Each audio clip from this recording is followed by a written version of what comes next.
Friday morning அன்றைக்கி காலையில் வந்து கொஞ்சம் சீக்கிரமாகவே எழுந்திரிச்சிட்டேன். ஹஸ்பண்டுக்கு வந்து 4:00 ஷிஃப்ட்டுனால நானும் சேர்ந்தே எழுந்திரிச்சிட்டேன்னா கொஞ்சம் வேலையெல்லாம் சீக்கிரமாக முடிச்சிடலான்னு சொல்லிட்டு எழுந்திரிச்சோடனே ஃபஸ்ட்டு முதல் நாள் பண்ண முருங்கைக்கீரை குழம்பு இருந்துச்சு. அதை சூடு பண்ணி எடுத்து வச்சுட்டு அப்புறம் அந்த பெரிய நெல்லிக்காய்க்குள்ளது ஜூஸ் வந்து பண்ணுறதுக்காக ஸ்கியூப் போட்டு வச்சுருந்தேன். அதையும் எடுத்து வார்ம் வாட்டரில் போட்டு வச்சுட்டு அரிசி அப்புறம் பருப்பு ரெண்டையுமே கழுவி நல்லா ஊற வச்சுட்டு உலையும் வச்சுட்டேன்.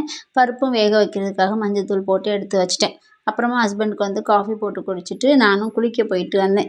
குளிச்சுட்டு வரதுக்குள்ளே எங்கள் பருப்பெல்லாம் பொங்கி இதாகிடுச்சு. சரின்னு சொல்லிட்டு தண்ணி தெளித்து வச்சுட்டு அப்புறமா போய் சாமி கும்பிட்டு வந்துடலாம், சீக்கிரமாகவே எழுந்திரிச்சிட்டோம்ல அப்படின்னு சொல்லிட்டு விளக்கேற்றி நல்லபடியாக சாமி கும்பிட்டு முடிச்சுட்டு நெக்ஸ்ட்டு வந்து வேலை பார்க்க ஆரம்பிச்சிட்டேன்.